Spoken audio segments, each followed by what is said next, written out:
ఈ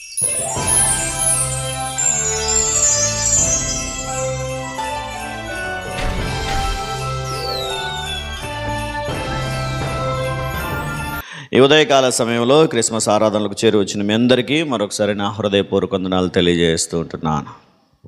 ఇటు సమయంలో కొద్ది నిమిషాలు దేవుని వాక్యాన్ని మనం విందాం. మొదటిగా దానికంటే ముందు నిన్నటి దినాన ఏం వాక్యం విన్నాం గుర్తుందమ్మా? చెప్తారా ఒకసారి? ఆశ్చర్యకరుని యొక్క మరణం పునరుద్ధానం కూడా ఆశ్చర్యమైనది. రైట్, మన దేవుడు ఆశ్చర్యకరుడు, ఆయన పేరే ఆశ్చర్యకరుడు. యెషయా గ్రంథము 9వ అధ్యాయం 6వ వచనంలో ఉన్న ప్రవచన ప్రకారం ప్రభువైన యేసుక్రీస్తు వారి పేరు లేదా శిశువు పుట్టబోతున్న శిశువు యొక్క పేరు ఏంటని మనం విన్నాం? ఆశ్చర్యకరుడు. ఆశ్చర్యకరుని యొక్క జననము, జీవితము, మరణము, పునరుద్ధానము కూడా ఆశ్చర్యమైనవేనని మనం విన్నాం. గుర్తున్నాయమ్మా? నేను గుర్తు చేసినందుకు గుర్తొస్తున్నాయా? అట్లేం లేదు కదా. రైట్, గుర్తుంచుకున్నందుకు మరొకసారి మీ అందరికీ నా హృదయపూర్వక వందనాలు. ఈరోజు కూడా ఒక వాక్యాన్ని మనం వినబోదాం.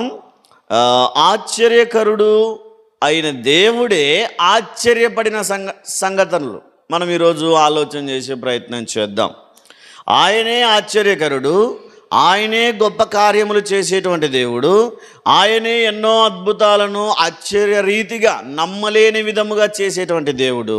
అయితే ఆయనే కొన్నిసార్లు ఆశ్చర్యపోయిన సంగతులు ఉన్నాయి. గుర్తుందా ఎవరికైనా?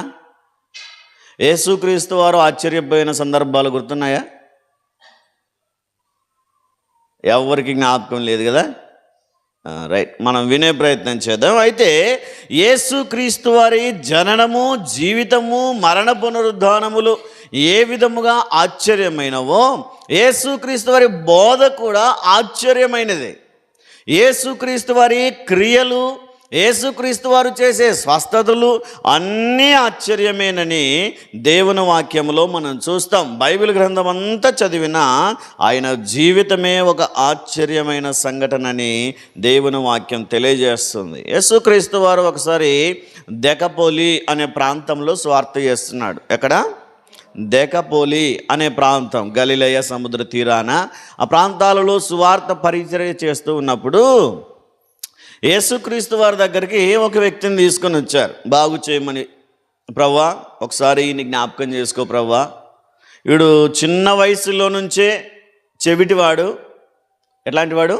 చెవిటివాడు, ఏమీ వినిపించదు, పోనీ చెప్పడానికైనా నత్తివాడు, మాటలు సరిగా రావు.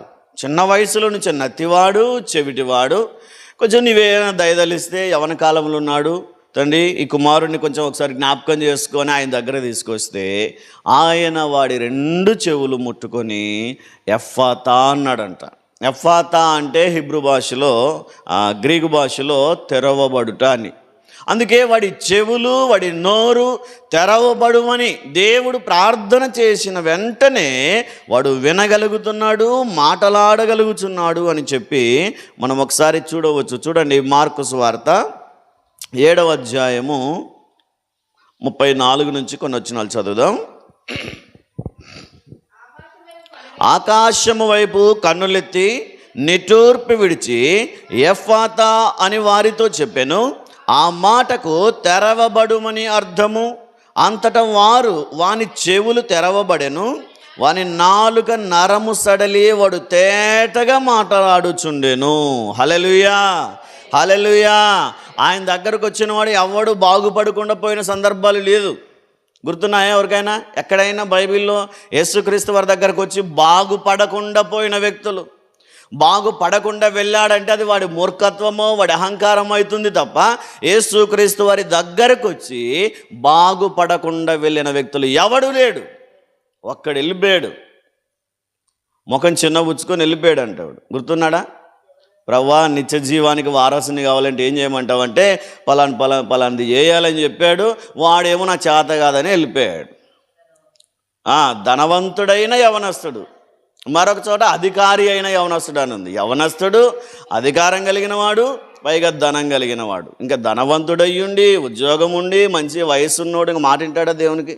అందుకే నా వల్ల కాదులే, నేను నిత్యజీవమే వద్దనుకొని వెళ్ళిపోయాడు మూర్ఖుడు. అట్లాంటివన్నీ మూర్ఖుడు కాకపోతే ఏమంటావు? మనం అనడం కాదు, బైబిల్ అంటది. ఒక ధనవంతునితో దేవుడు ఏమంటాడు? వెర్రివాడా అంటాడు. వెర్రివాడా అంటే మూర్ఖుడేనా? ధనవంతుల్ని ఏమంటాడు దేవుడు? ఎవరైనా డబ్బున్నోళ్ళు ఉంటే ఇప్పుడు మీరు కూడా ఏమని అట్లని కాదు, కానీ వెర్రితనంలో ఉండి ధనం మీద ఆధారపడిన వాళ్ళని దేవుడు అంటాడు. ధనవంతులు అని కాదు. ఇక ధనవంతులు అంటే బైబిల్లో ఉన్న భక్తులందరూ ధనవంతులే. అబ్రహాం మొదలుకొని యోబు మొదలుకొని ఉన్న భక్తులందరూ ధనవంతులే. ధనవంతులు వెర్రివారు కాదు, కానీ వెర్రిగా ధనం మీద ఆధారపడే వాళ్ళందరూ వెర్రివాడుగా దేవుని దృష్టిలో ఉన్నారని దేవుని వాక్యం తెలియజేస్తుంది. సరే, ఏదేమైనా ఈరోజు మనం ఆలోచన చేస్తే ఆ యవనస్తుని తీసుకొని వచ్చారు.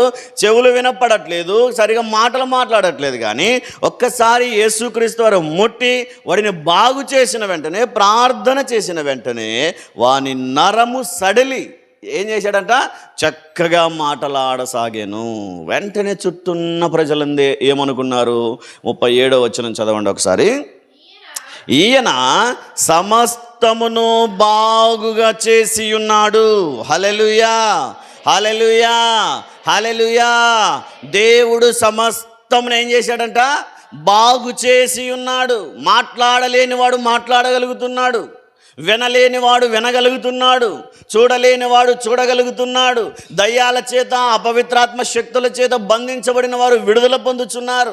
బానిసలుగా బ్రతుకుచున్న వారు స్వేచ్ఛగా జీవిస్తున్నారు. పాపములో పడిన వారు పరిశుద్ధులుగా మార్చబడుతున్నారు. ఇన్ని గొప్ప సంగతులలో యేసుక్రీస్తు వారు చేసింది ఏంటంటే ఆశ్చర్యకరముగా అందరినీ బాగు చేసి ఉన్నాడు. అందరూ ఆశ్చర్యపోయారంట. చూడండి, ఆ వచనాన్ని కంటిన్యూగా చదివితే, చెవిటివారు వినునట్లుగా, మోగవారు మాట్లాడనట్లుగా చేయుచున్నాడని చెప్పుకొని అపరిమితముగా ఏం చేశారంట? ఆశ్చర్యకరుడిని చూసి ఆశ్చర్యపోతున్నారు. ఇదేంటిది? పుట్టుకతోనే చెవులు సరిగిన పడివే, 20-30 సార్లు పిలిస్తే కానీ పలకడు. కొంతమంది మనం కూడా అలాగే కొంతమంది చెవిటి వేసం వేస్తాం, ఇష్టం లేని పని చెప్పినప్పుడు కదమ్మా. ఏదైనా తల్లిదండ్రులు ఇష్టం లేని పని చెప్పారనుకోండి, ఇక మేమే తల్లిదండ్రులు కదా సార్, మాకే తల్లిదండ్రులు అంటారా? పోనీ ఎవరైనా ఏదైనా ఇష్టం లేని పని చెప్పారనుకోండి, వినపడినట్టుంటాం. ఎందుకంటే ఇష్టం లేదు కదా పని చేయడం. కొన్నిసార్లు మాటలు రాని వ్యక్తుల్లాగా, మూగ వ్యక్తుల్లాగా మనం కూడా ప్రవర్తిస్తాం, ఇష్టం లేని వ్యక్తుల గురించి మాట్లాడాలన్నప్పుడు. అయితే దేవుని వాక్యం తెలియజేస్తున్నట్టే అక్కడ ఉన్న జన సమూహమంతా ఉందా? కొందరనుందా? జన సమూహమంతా, జనులందరూ ఆశ్చర్యపడ్డారు అని దేవుని వాక్యం తెలియజేస్తుంది. భూమి మీద యేసుక్రీస్తు వారి క్రియలను విన్న ప్రతి వ్యక్తి ఆశ్చర్యపడుతున్నాడు. ఆయన కార్యాలను చూసిన ప్రతి వ్యక్తి ఆశ్చర్యపడుతున్నాడు. కారణం, ఆయన క్రియలు ఆశ్చర్యమైనవని దేవుని వాక్యం తెలియజేస్తుంది. అందుకని ఆయనకు ఆశ్చర్యకరుడని ఉట్టిగే పేరు పెట్టలేదు. ఏమో మనం పెట్టుకుంటాం, ఏమని? సంసోన్ అని పెట్టుకుంటాం. వాడు 10 కేజీలు లేపలేడు. ఉన్నారా మన పిల్లలు ఎవరైనా శాంసోన్ అని? వాడు బలవంతుని పేరు పెట్టుకోవాలనుకుంటాం, ఒక 10 కేజీలు లేపలేడు వాడు. మన కొడుకు దావీదు అని పేరు పెట్టుకుంటాం, ఒక్క రోజన్న ధైర్యంగా పరిశుద్ధంగా జీవించిన దినాలు ఉండవు. పేరుకు మట్టుకు మాత్రమే పేర్లు గొప్పగా పెట్టుకుంటాం. అందుకే ఒక సామెత ఉంటుంది, ఏంటది? పేరు గొప్ప, పేరేమో గొప్పగా ఉంటుంది, ఊరు జీవితము ఇల్లు అంత ఎట్లుంటుంది? దెబ్బగా ఉంటుంది. కానీ దేవునికి మాత్రం ఆ సామెత వర్తించదు. కారణం ఏంటంటే ఆయన పేరెంత గొప్పగా ఉందో ఆయన క్రియలు అంతకంటే గొప్పగా ఉన్నాయట. హల్లెలూయా. జన సమూహం అంతా ఏమైపోయారు? ఆశ్చర్యపడ్డారు. తెలియని వ్యక్తులు ఆశ్చర్యపడ్డారంటే ఓకే. చిన్న వయసులో నుంచే చూసి ఆయనను పెంచినటువంటి తల్లిదండ్రులకు అదేమన్నా ఆశ్చర్యమా? చిన్న వయసులో నుంచే చూసి ఉంటారు కళ్ళ ముందు. బహుశా తల్లిదండ్రులకు ఆశ్చర్యపడాల్సినంత గొప్ప సంగతి కాదు, ఎందుకంటే చాలాసార్లు చూసామనుకోవచ్చు. కానీ తల్లిదండ్రులు కూడా ఆశ్చర్యపోయారని దేవుని వాక్యంలో మనం చూస్తాం. యేసుక్రీస్తు వారు బహుశా ఒక 8-10 సంవత్సరాల వయస్సులో కనిపించకుండా పోయాడంట. తల్లిదండ్రులు ఎంతో వెతుకుతున్నారు. పస్కా పండుగ జరుగుతున్నప్పుడు ఎక్కడెక్కడ ఉన్న వాళ్ళందరూ యెరూషలేముకి వచ్చేవాళ్ళు. యెరూషలేముకి వచ్చి అక్కడ దేవాలయంలో పస్కా పండుగను ఆచరించి వెళ్ళిపోయేవారు. అయితే ఆ పండుగకు చాలామంది హడావిడి, చాలా ప్రజలు వచ్చేవారు, వేల కొలది ప్రజలు వచ్చేవారు. ఎక్కడ ఉన్న వాళ్ళందరూ యెరూషలేముకు వచ్చి పస్కాను ఆచరించి వెళ్ళిపోవాలి. అది దేవుని పద్ధతి, దేవుని కట్టడ, దేవుని వాక్యములో ఉన్న ఆజ్ఞది. అందుకనే యెరూషలేముకు చాలా ప్రజలు వేల కొలది వచ్చారు. అన్ని వేల మంది ప్రజల్లో యేసుక్రీస్తు అప్పుడు చిన్న పిల్లోడు, 8-10 ఏళ్ళ పిల్లోడు, అప్పటికే 10-12 సంవత్సరాల వయసు అనుకోండి. అప్పటికే తల్లిదండ్రులు కనిపించకుండా పోయాడు. తల్లిదండ్రులు వెతుకుతూ ఉన్నారు. అరే మా అబ్బాయి కనిపించాడా, మా అబ్బాయి కనిపించాడా, మా బాబు కనిపించాడా, నిన్నటి నుంచి కనిపించట్లేదు అని వెతుకుతూ ఉంటే యేసుక్రీస్తు వారు దేవాలయంలో కూర్చొని పెద్ద పెద్ద జ్ఞానులతో వాక్యం గురించి మాట్లాడుతున్నాడంట. ఏం మాట్లాడుతున్నాడు? మీ పిల్లల్ని వెదకండి, సండే రోజు బయటికి వెళ్ళి వెదకండి. ఏం చేస్తుంటారు? మట్టితోనూ ఆడుకుంటూ, లేదా పిల్లలతో ఆడుకుంటూ, గొడవ పడుతూ, వాదులాడుతూ. మన పిల్లలకి యేసుక్రీస్తు వారికి ఎంత తేడా ఉంది చూడండి. యేసుక్రీస్తు వారికి 10-12 ఏళ్ళ వయస్సులో దేవాలయంలోకి వెళ్ళి పాస్టర్లందరినీ కూర్చోబెట్టాడంట. అక్కడ ఉన్న సంఘ పెద్దలను, అక్కడ ఉన్న యాజకులను, అక్కడ ఉన్నటువంటి శాస్త్రులను, పరిచయాలను కూర్చోబెట్టి ఒక్కొక్క వాక్యాన్ని అడుగుతూ ఉన్నాడు. ఇదిగో ఈ వాక్యం ఇలా నెరవేరాలి కదా, ఇదిగో ఈ వాక్యం ఇలా బోధించాలి కదా, ఇదిగో మన మందిరంలో ధర్మశాస్త్రం ఈ విధంగా చెప్తుందని ఒక్కొక్కరిని కూర్చోబెట్టి అడుగుతుంటే అందరికీ చెమటలు వస్తున్నాయంట. అంత గొప్ప జ్ఞానం కలిగి అందరితో మాట్లాడుతూ ఉంటే తల్లిదండ్రులు వెతుకుతూ ఉన్నారు. ఎక్కడ పోయాడు అని వెతుకుతూ మందిరంలోనికి వచ్చి ఆయనను చూసి ఆశ్చర్యపడ్డారంట. ఇదేంటి, మా కుమారుడే, మా చేతుల్లో పెరిగినటువంటి వ్యక్తి ఇంత చిన్న వయసులో ఇంత జ్ఞానం ఎక్కడిది, ఇంత గొప్ప పాండిత్యం ఎక్కడి నుంచి వచ్చింది ఇతనికి అని చెప్పి అడుగుతున్నారు. బాబు ఎక్కడికి వెళ్ళిపోయావు నాన్న, చాలా టెన్షన్ పడ్డాం, చాలా ఎదురు చూసాం, చాలా వెతికాం నీ కోసం అంటే ఆయన అంటాడు, అమ్మ ఎందుకు వెతుకుతున్నారు, నేను ఎందుకోసం పుట్టానో తెలీదా, నేను ఎక్కడుండాలో తెలీదా, నేను ఎవరితో మాట్లాడుతుంటానో తెలీదా, నేను దేవుని పని మీద, నా తండ్రి పని మీద ఉండాల్సిన వాడిని మీకు తెలీదా అని చెప్పినప్పుడు తల్లిదండ్రులు కూడా ఆశ్చర్యపోయారంట. లూకాసు వార్త 2వ అధ్యాయంలో 48వ వచనంలో మనం చూస్తాం. చూడండి ఒకసారి. ఈయన తల్లిదండ్రులను ఆయనను చూచి మిక్కిలి ఆశ్చర్యపడిరి. ఎవరు ఆశ్చర్యపడ్డారు? తల్లిదండ్రులు కూడా ఆశ్చర్యపడ్డారు. జన సమూహం అంటే ఏదో కొత్తలో చూశారు, ఆశ్చర్యపడ్డారు అనుకోవచ్చు, కానీ తల్లిదండ్రులు కూడా ఆశ్చర్యపోయే విధముగా ప్రభువైన యేసుక్రీస్తు వారి జీవితము ఉందని దేవుని వాక్యం తెలియజేస్తుంది. అదే మాదిరిగా మనం చూస్తాం 8వ అధ్యాయంలో ఆయన శిష్యులు కూడా ఆశ్చర్యపడ్డారని ఉంది. యేసుక్రీస్తు వారు తన శిష్యులతో కలిసి ఒకసారి దోణిలో ప్రయాణం చేస్తూ ఉన్నాడు. సముద్రం మీద ప్రయాణం చేస్తూ మధ్యకి వెళ్ళేసరికి భయంకరమైన తుఫాను చెలరేగిందంట. ఆ తుఫానులో ఆ నావ లేదా ఆ పడవ లేదా ఆ దోణి ఎప్పుడు మునిగిపోతుందో తెలియదు. అలలు కొడుతూ ఉన్నాయి, భయంకరంగా తుఫాను, చలిగాలులు, వీధురుగాలులు వీస్తూ ఉంటే ఆ గాలులను చూసి, ఆ తుఫాను చూసి భయపడినటువంటి శిష్యులు యేసుక్రీస్తు వారి దగ్గరికి వెళ్ళారు. ప్రభువా మేము నశించిపోతున్నామయ్యా, ఇదిగో మమ్మల్ని రక్షించవా అని అడుగుతూ ఉంటే యేసుక్రీస్తు వారు లేచి గాలిని తుఫాను గద్దించగానే నిమ్మలమైపోయిందంట. హల్లెలూయా, హల్లెలూయా. చూడండి ఒకసారి 8వ అధ్యాయము.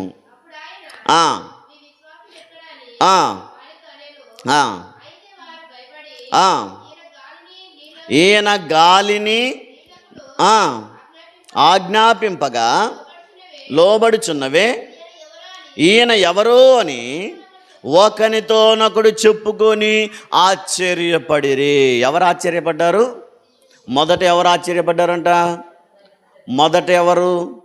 జన సమూహం ఆశ్చర్యపడిన తర్వాత ఆయన తల్లిదండ్రులు ఆశ్చర్యపడ్డారు. తర్వాత ఆయన శిష్యులు కూడా ఆయనతో పాటు కలిసి తిరిగిన వారు, ఆయనతో కలిసి పరిచర్య చేసిన వారు, ఎన్నో వేల సార్లు ఆయన చేత ఆశ్చర్యకార్యాలు కళ్ళారా చూసిన వ్యక్తులు కూడా ఇప్పుడు ఆశ్చర్యపోతున్నారంటే యేసుక్రీస్తు వారు ఎంత గొప్ప ఆశ్చర్యకరుడో ఆలోచన చేయండి. అందుకని జన సమూహం ఆశ్చర్యపోయింది, అక్కడ ఉన్న తల్లిదండ్రులు ఆశ్చర్యపోయారు, ఆయనను వెంబడిస్తున్న శిష్యులు ఆశ్చర్యపోయారు. ఈరోజు మన జీవితంలో కూడా మనం నమ్మితే, మనం విశ్వసిస్తే మనము కూడా ఆశ్చర్యపోయే విధంగా దేవుడు మన జీవితాల్లో, మన కుటుంబాల్లో కార్యములను జరిగించగలడు. నమ్ముచున్నారా? నమ్మితే ఒకసారి స్తోత్రం చెప్దాం. ఒకసారి హల్లెలూయా. దేవుడు మన కుటుంబాలలో కూడా మనమందరము ఆశ్చర్యపోయేంత గొప్ప కార్యములు చేయునుగాక. ఆమేనంటే జరుగుతుంది. చలికి తట్టుకోలేమని మౌనంగా ఉన్నారనుకోండి, దాటి వెళ్ళిపోతాడు, ఇంక ఆయన ఏం చేయలేడు. కాబట్టి అంత గొప్ప దేవుడు ఆయనను చూసి ఆశ్చర్యపోయిన ప్రజలలో కూడా కొంతమందిని చూసి ఆయన ఆశ్చర్యపోయాడు. ఒకసారి మనం చూడగలిగితే 8వ అధ్యాయము మత్తయి సువార్తలోనికి రండి. 8వ అధ్యాయము 10వ వచనాన్ని ఒకసారి చదువుదాం. శతాధిపతి మనకు అక్కడ కనిపిస్తాడు చూడండి. యేసు ఈ మాట విని ఆశ్చర్యపడి ఏమైపోయాడంటే, యేసయ్య కూడా యేసుక్రీస్తు వారికి ఆశ్చర్యం అనిపిస్తుంది ఏదైనా. ఆయనకు ముందే సమస్తము తెలుసు. ఆయనకు సమస్తము ఏం జరుగుతుందో, ఏం జరగాలో, ఏం జరగాలని ఆయన ఉద్దేశించాడో అంతా యేసుక్రీస్తు వారికి తెలుసు. అయినప్పటికీ ఆయన కూడా ఒకానొక సమయంలో ఏమైపోయాడంట, ఆశ్చర్యపడ్డాడు. దేన్ని చూసి ఆశ్చర్యపడ్డాడు? బైబిల్ చూడకుండా పైకి చూసి చెప్పండి. బైబిల్ చూడకుండా నా వైపు చూస్తూ చెప్పండి. బైబిల్ చూస్తే చెప్పేస్తారు, ఈజీగా చెప్పేస్తారు. ఆ పై వచ్చినమో కింద వచ్చినమో చదివితే మీకు అర్థమవుతుంది. చెప్తారా? దేన్ని చూసి ఆశ్చర్యపడ్డాడు ఆయన? శతాధిపతిని చూసి అనుందా? ఆ మాటను చూసి అనుందా? ఆ మాటను విని. ఏ మాటని వింటాడు అంతగా ఆశ్చర్యపోయే విధంగా? ఆయన వచ్చాడు యేసుక్రీస్తు వారి దగ్గరకు వచ్చి, ప్రభువా, దాసులను పంపించాడు. యాక్చువల్గా దాసులను పంపించి, ప్రభువా, నా దాసుడు అనారోగ్యంతో బాధపడుతున్నాడు, నా దగ్గర పనిచేసే వ్యక్తికి ఒకడికి ఆరోగ్యం బాగలేదు, ఎట్లాగైనా ప్రభువా వస్తావా, కొంచెం బాగు చేస్తావా ప్రభువా అంటే, సరే వస్తా, వెళ్దాం పదా అన్నాడు. వెళ్దాం పదా అంటే ఆయన వెంటనే అంటాడు, ప్రభువా, నీ అంతటి పరిశుద్ధుడు, నీ అంతటి గొప్ప దేవుడు నా ఇంట్లో అడుగు పెడతాడా? అసలు నీ అంతటి పరిశుద్ధిని తట్టుకోగలిగేంత పరిశుద్ధత నా ఇంటిలో ఉందా? నీ అంతటి పరిశుద్ధుడు అడుగు పెట్టగలిగేంత అర్హత, యోగ్యత నాకు, నా ఇంటికి లేదు అని చెప్పి, ప్రభువా, నీ అంతటి వ్యక్తి నా ఇంటికి రావడానికి నేను అర్హుణ్ణి కాదు. ఆయనేం చిన్న వ్యక్తి కాదు. శతాధిపతి అంటే, శతాధిపతి అంటే 100 మందికి పైన అధికారి అంట. 100 మంది పోలీసులకు పైన అధికారం అంటే ఒకసారి ఆలోచన. చిన్న వ్యక్తేనా? మన ఇంట్లోకి పని మనిషి ఉందంటేనే మనమే కాళ్ళ మీద కాలేసుకుంటాం. మనమే ఇంక ఎక్కలేని ధనవంతులు అన్నట్టుగా అనుకుంటాం. ఒక్క పని మనిషి ఉంటేనే మన ఇంట్లో. మరి ఆయన కింద ఎంతమంది ఉన్నారంట? 100 మంది పనిచేసే దాసులు ఆయన దగ్గర ఉన్నారు. 100 మంది దాసులకు పైన అధికారి. ఒరే అక్కడికి వెళ్ళంటే వెళ్తాడు, కానీ మరో మాట మాట్లాడడానికి లేదు. ఒరే తీసుకురండి అంటే ఇంక తెచ్చేయాల్సిందే, వేరొక మాట మాట్లాడడానికి లేదు. అంతటి అధికారం కలిగిన వాడు యేసుక్రీస్తు వారి ఎదుట తగ్గించుకుంటున్నాడు. ప్రభువా, నా అధికారం దేనికి పనికి రానిది, నా అధికారం లోక సంబంధమైనది, కానీ నీవు సర్వాధికారి అయిన దేవుడవు. ఎక్కడుంది మాట? ఎక్కడుంది ఈ మాట? బ్యానర్ తీసేసాం కాబట్టి ఇప్పుడు చెప్పరు కదా మీరు. ఆ బ్యానర్ ఉంటే కనీసం చూసేనే చెప్పుదురు. బ్యానర్ ఉన్నప్పుడు కూడా చూడలేదు సార్ సరిగా అంటారా? నిర్గమకాండమా? రోమీలకు రాసిన పత్రిక 9వ అధ్యాయము 5వ వచనంలో, ఈయన సర్వాధికారి అయిన దేవుడై ఉన్నాడు. అందుకే ఆయన అధికారాన్ని గుర్తించి ఆ శతాధిపతి కూడా అంటాడు, ప్రభువా, నా అధికారం దేనికి పనికిరాంది ప్రభువా, దయతో నీవు నీ అంతటి గొప్ప వ్యక్తి, నీ అంతటి పరిశుద్ధుడు నా ఇంటికి రావడానికి నేను అర్హుణ్ణి కాదు అని చెప్పి తన్ను తాను తగ్గించుకొని, ప్రభువా, కనీసం నీ మాట మాత్రము సెలవిస్తే ఆ మాట వెళ్ళి నా దాసుని బాగు చేస్తుందన్నాడు. ఆ మాటలు విన్న యేసు ఆశ్చర్యపడ్డాడంట. ఈరోజు ఆయనలో ఉన్న విశ్వాసాన్ని చూశాడు దేవుడు. ఆయన మాటలు కాదు, ఆయన పైవేషం కాదు, ఆయన అధికారం కాదు, ఆయన డబ్బు కాదు, ఆయన పేరు ప్రఖ్యాతలు కాదు. ఏం చూశాడు? ఆయనలో ఆ విశ్వాసాన్ని చూశాడు. నా దేవుడు బాగు చేయగలడు, ఆయన రానక్కరలేదు, కేవలం ఆయన మాట సెలవిస్తే నా దాసుడు బాగుపడును అన్న విశ్వాసాన్ని దేవుడు చూశాడు. గనక ఆ మాటల వెనక ఉన్న ఆయన విశ్వాసాన్ని చూసినటువంటి యేసుక్రీస్తు వారు ఆశ్చర్యపడ్డాడంట. హల్లెలూయా, హల్లెలూయా. ఈరోజు మన విశ్వాసం ఎలా ఉందో ఆలోచన చేయండి. మన విశ్వాసాన్ని చూసి దేవుడు ఆశ్చర్యపడుతున్నాడా? దేవుడు మన విశ్వాసాన్ని చూసి సంతోషించగలుగుతున్నాడా? ఇదిగో నా బిడ్డ ఇంత విశ్వాసముతో నన్ను అడిగింది కనుక ఖచ్చితంగా చేద్దాం అన్న ఆ తీర్మానంలోనికి దేవుడు రాగలడా? ఒకసారి ఆలోచన చేయండి. మనం కూడా విశ్వాసులమే. ఏమో విశ్వాసులమేనా? అందరం విశ్వాసులమే, అందరం బాప్తిసం తీసుకున్న వాళ్ళమే, అందరం బలలో పాలు పొందుతున్న వాళ్ళమే. కానీ విశ్వాసం దగ్గరకు వచ్చేసరికి మనమందరం అల్ప విశ్వాసులమంట. ఎట్లాంటి వాళ్ళం? అల్ప విశ్వాసులం. విశ్వాసం ఉంటేనే దేవుడు ఆశ్చర్యపోతాడు. అల్ప విశ్వాసులకు దేవుడు ఆశ్చర్యపోడు. ఇక అది చూసిందేలే, ఈమె భక్తి పైకి భక్తి, లోపల ఏమీ లేదన్న విషయం నాకు తెలుసు అని దేవుడు అనుకుంటాడు. కానీ ఎప్పుడైతే మనం భక్తి భయం కలిగి జీవిస్తామో, ఎప్పుడైతే దేవునికి లోబడి మనల్ని తగ్గించుకొని జీవిస్తామో, అప్పుడు దేవుడు ఏమవుతాడు? ఆశ్చర్యపడతాడంట. మన విశ్వాసాన్ని చూసి దేవుడు ఆశ్చర్యపడాలా? దేవుడు ఆశ్చర్యపడే విధంగా మన విశ్వాసం ఉండాలా? దేవుని మీద మనకున్న నమ్మకానికి దేవుడే ఆశ్చర్యపోయి మన జీవితంలో కార్యాలు చేసే విధంగా మన విశ్వాసం ఉండాలని దేవుని వాక్యం తెలియజేస్తుంది. ఈరోజు ఆలోచన చేయండి, ఎవరికైనా అంత గొప్ప విశ్వాసం ఉందా? అంత గొప్ప విశ్వాసం లేకపోతే ఆ గొప్ప విశ్వాసంలోనికి మనం రావాలని దేవుని వాక్యం తెలియజేస్తుంది. అందుకని దేవుడు అడుగుతాడు, ఇదిగో నేను ఆ విశ్వాసమును కనుగొందునా అని యేసుక్రీస్తు వారు అంట. మనుష్య కుమారుని దినములలో, అబ్రహాము గారి దినములలో ఉన్న విశ్వాసాన్ని అంచె దినములలో నేను కనుగొంటానా అంటాడు దేవుడు. ఈరోజు మనం కూడా ఆ శతాధిపతిలాగే విశ్వాసం కలిగి జీవిస్తే, ఆ శతాధిపతిలాగే దేవుని మీద సంపూర్ణంగా ఆధారపడగలిగితే, అడుగుతున్న మాటల్లో కూడా ప్రభువా నీకు వీలైతే, నీకు కుదిరితే అనట్లేదు ఆయన. నీ మాట మాత్రం సెలవిస్తే నా దాసుడు బాగుపడతాడు. మీరు నమ్మండి. ఆ మాట విన్న యేసుక్రీస్తు వెంటనే ఇశ్రాయేలీయులలోనైనను ఇంత గొప్ప విశ్వాసాన్ని లేదా? ఇశ్రాయేలుకి ఎవరికి లేదా అంత గొప్ప విశ్వాసం? ఇశ్రాయేలు అబ్రహాం మొదలుకొని మీరు ఇంకా బైబిల్ గ్రంథంలో ఉన్న గొప్ప గొప్ప భక్తులందరినీ దృష్టిలో పెట్టుకుని ఆలోచన చేయండి. యాకోబు ఉన్నాడు, అందులో యోసేపు ఉన్నాడు. ఇంత గొప్ప భక్తులు కూడా ఆయన విశ్వాసం ముందు చిన్నబోయారంట. ఆయన అంటాడు, ఇశ్రాయేలీయులలో కూడా ఇంత గొప్ప విశ్వాసం లేదంటే వారందరికంటే గొప్ప విశ్వాసం. ఇశ్రాయేలీయులు చూస్తేనే నమ్మి దేవుని వెంబడించారు.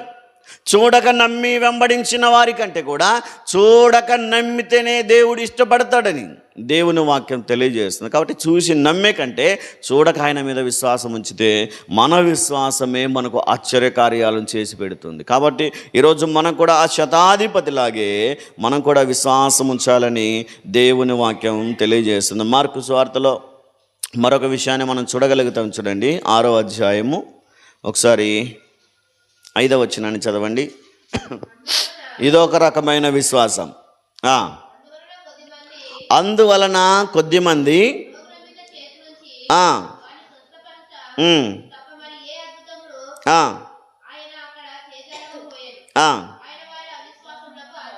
ఆయన వారి దేనికి ఆశ్చర్యపడ్డాడంట? ఇంతకుముందు దేనికి ఆశ్చర్యపడ్డాడు? అవిశ్వాసానికేనా? అక్కడ విశ్వాసమును చూసి ఆశ్చర్యపడ్డాడు, ఇక్కడ అవిశ్వాసాన్ని చూసి ఆశ్చర్యపడ్డాడు. అరే ఇన్ని కార్యాలు చేస్తున్నా ఇంకా నమ్మరు ఎందుకు అని. అంటే దేవుడు ఆశ్చర్యపడ్డంలో కూడా 2 రకాలుగా అనిపిస్తున్నాయి. చూడండి, ఇప్పుడు నీ దగ్గరకు వచ్చినప్పుడు కూడా దేవుడు ఆశ్చర్యపడతాడు. కానీ అది విశ్వాసాన్ని చూసా అవిశ్వాసాన్ని చూసా అన్నది మనల్ని మనమే పరీక్షించుకోవాలి. ఉదయకాల సమయంలో మనలో ఉన్న అవిశ్వాసాన్ని చూసి యేసుక్రీస్తు వారు సొంత దేశానికి వెళ్ళాడు. సొంత గ్రామానికి, సొంత పట్టణాలలో తిరుగులాడుతూ అనేక దేశాల్లో చేసినట్టుగానే, అనేక ప్రాంతాల్లో చేసినట్టుగానే అక్కడ కూడా చేద్దామనుకున్నాడు. స్వస్థతలు అక్కడ కూడా బాగు చేద్దామనుకున్నాడు.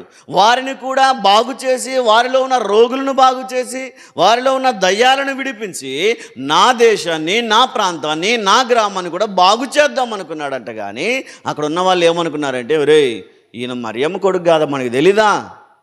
యేసేపు కొడుకు కాదా? ఇదిగో వడ్లవాని కుమారుడు కాదా? ఇతని సోదరీమణులందరూ మనతోనే ఉన్నారు కదరా, ఈయనేం గొప్ప కాదులే అనుకున్నారంట.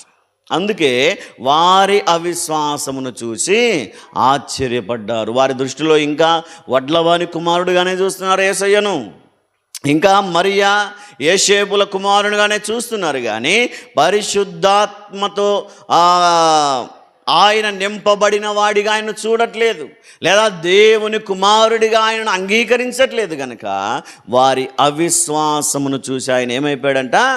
ఆశ్చర్యపడ్డాడు. ఈరోజు నీవు కూడా చాలా రోజుల నుంచి భక్తి చేస్తున్నావు, కానీ ఇంకా నీలో విశ్వాసం కనిపించకపోతే దేవుడు ఆశ్చర్యపోతాడు. ఎన్నేళ్ల నుంచి ప్రార్థనకు వస్తుంది ఈమె, ఎన్ని సంవత్సరాల నుంచి ప్రార్థనకు వస్తున్నాడు ఈయన, ఇంకా విశ్వాసం లేదేంటి, ఇంకా నన్ను నమ్మట్లేదేంటి, ఇంకా నా మీద ఆధారపడట్లేదేంటని దేవుడు మనల్ని చూసి ఏమైపోతాడంట? ఆశ్చర్యపోతాడు. అందుకని యాకోబు పత్రికలో మనం చదువుతాం, క్రియలు లేని విశ్వాసము మృతము. చూడండి యాకోబు పత్రిక ఒకసారి 2వ అధ్యాయము 26వ వాక్యాన్ని చదవండి. ప్రాణము లేని శరీరం ఎలాగు మృతమో అలాగే క్రియలు లేని విశ్వాసము మృతము. ఇక విశ్వాసం లేకపోతే మనం భక్తి చేసి వ్యర్థం.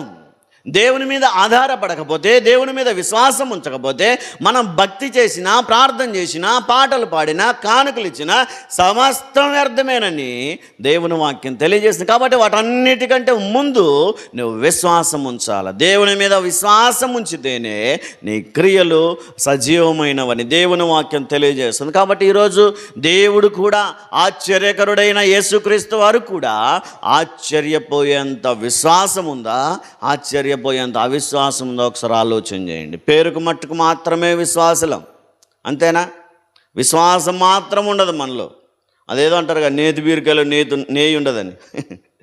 మైసూర్ బాగులో ఏముండదంట, ఇట్లాంటివన్నీ చెప్తాం కదా మనం కూడా. బీరకాయ పేరుకి నేతి బీరకాయ, నెయ్యి ఉంటుంది, అందులో ఏముండదు, పీసే, కూర వండుకొని తినేస్తాం. అట్లాగే పేరుకు మాత్రమే మనం కూడా అందరూ విశ్వాసులమే. మనలో ఏముండదు చెప్పండి, లేదా? ఉందిగా సార్ అంటారా? విశ్వాసం ఉంచిన వారందరి విశ్వాసానికి దేవుడు ఆశ్చర్యపోతాడు. అవిశ్వాసులైతే మీ అవిశ్వాసానికి కూడా ఆయన ఆశ్చర్యపోతాడు. ఏదేమైనా సరే విశ్వాసాన్ని చూసి ఆశ్చర్యపోయే విధంగా జీవించే ప్రయత్నం చేద్దాం.